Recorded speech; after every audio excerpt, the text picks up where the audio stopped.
Number 66, integrated concepts. At what depth in fresh water is the critical pressure of water reached, given that the surface is at sea level? Okay, so check out number 65 also, because I made a pretty detailed discussion as to how these formulas and whatnot come about. So I'm just going to kind of build off of that video. All right. So now from here, what we realize is that the absolute pressure, I'll label it A dot P, at a particular point. All right. And the point we're talking about is down here. All right. So the absolute pressure all the way down here at the bottom, the absolute pressure will be simply the addition between atmospheric pressure up until sea level.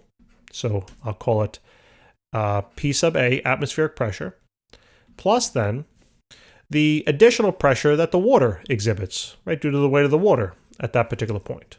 So plus the pressure of the water. Okay, so we're trying to find depth, okay, and what we are then asked to do is we're trying to find depth at which the critical pressure of the water is reached. In other words, this critical pressure is the absolute pressure, all right, at that location. Now what we need is we need to use the table. So here's water, and here's all the wonderful values, okay? The important value here is going to be the critical pressure, which is this, 22.12 times 10 to the 6th.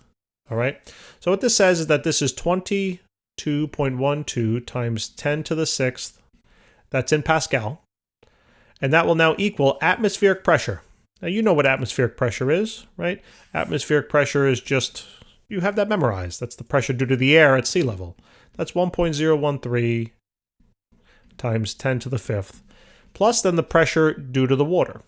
So that should kind of make sense, right? The overall pressure that's experienced all the way down here is going to be a function of the atmospheric pressure that's weighing down, in addition then to the pressure exhibited by the water, or the weight of the water bearing down on that point as well.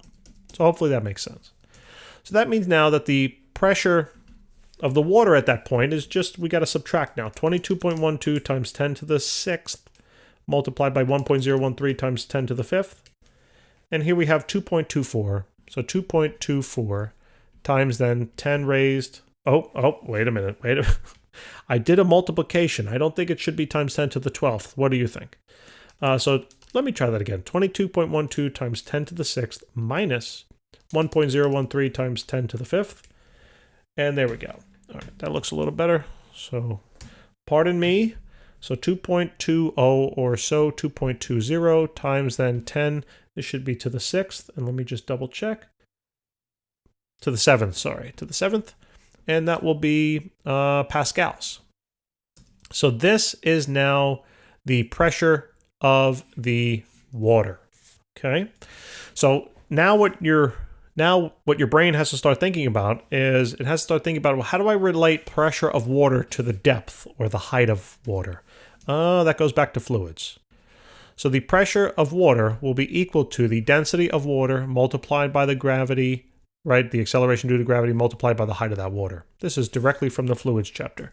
Solving this for height, we realize we have this equation that the height of the water will be equal to the pressure of the water divided then by the density of the water times gravity. And now we have everything, so now we can just start plugging in the values. So the pressure here of the water is going to be 2.20 times 10 to the 7th, all then divided by that density of water, which is 1,000 kilogram per cubic meter. These you needed in kilogram per cubic meter, multiplied by then the acceleration due to gravity of 9.8. And what do we get? So we'll divide it out, 1,000, then times then the 9.8. And we get about 2,246 or so, right? So we'll put that in scientific. So 2.25. So 2.25, I'll round to 3 sig figs, times 10 to the 3rd. And this is meters. So what that means is that the critical pressure of water is reached when this point is at a depth of about 2,000 meters, right? 2,250 or so. Okay? So hopefully that makes sense. Then part B, it's saying at what temperature will this water boil? Well, all we have to do is use the table for this. Okay?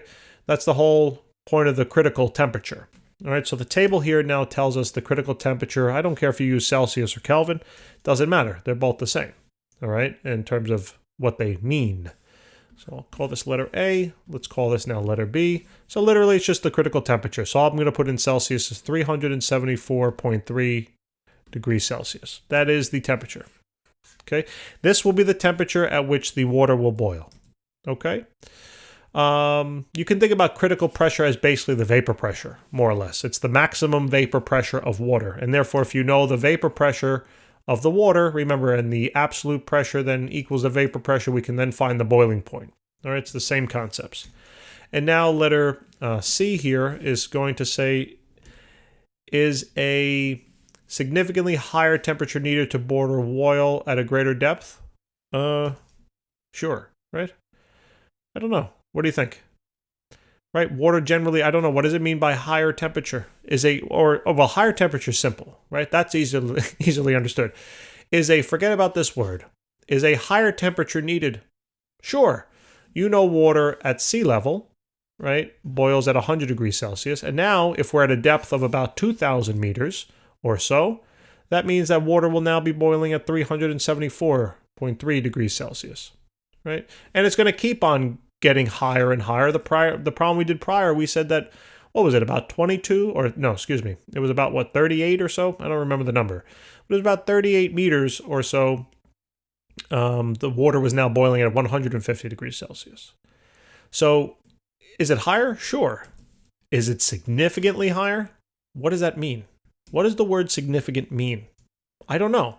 This might be a significant difference to you. It might be an insignificant difference to me. What are we basing it off of? How do you classify someone as tall and someone as short?